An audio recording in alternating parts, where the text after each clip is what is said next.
Snail Mail, illustrated and story by Leah Stellas.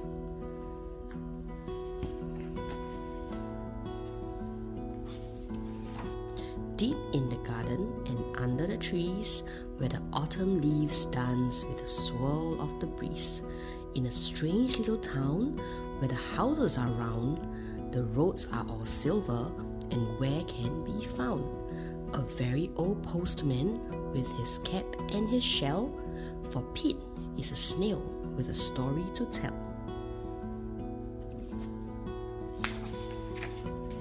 Leaving behind his silvery trail, Pete squelches along to the homes of each snail. He tells of his adventures along the way because delivering mail takes more than one day.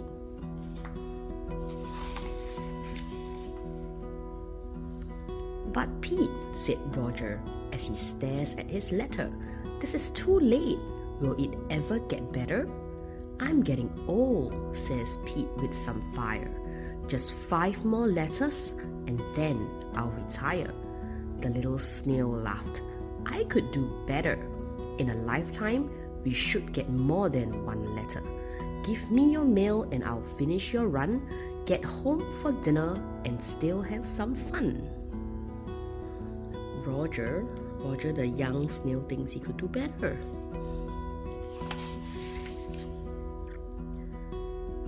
Roger grinned and reached into his pocket. Pete's eyes poked out when he pulled out a rocket, which he then strapped to the shell on his back. "I'll show you, Pete, the speed that you lack." Out came his skateboard with its shiny red wheels. "This is the future. You should see how it feels." That sounds a bit arrogant. But Pete shook his head. "It is too fast for me. How would I chat with the snails I see? My whole life I have delivered the post. You know what it is that I love the most? The time spent with friends as I glide on my way to tell them a story and brighten their day." Ooh. Snails were never meant to be fast. Just go on slowly, you'll get there at last. "With my rocket," said Roger, lighting the fuse, "I will have plenty of time left to use." But the rocket fizzed and crackled and roared. Suddenly, Roger was pulled from his board. He shot through the air and up into the sky. All Pete could do was to wave him goodbye. He hoped that young Roger would have lots of fun as he saw him fly past in the sinking sun. When the night fell, Pete glided on, telling the snails that Roger was gone.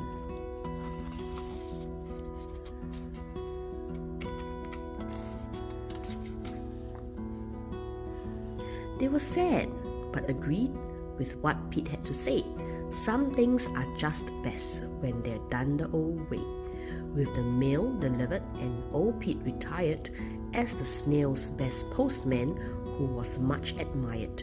His way was best, of this he was sure, but one day a letter was left at his door.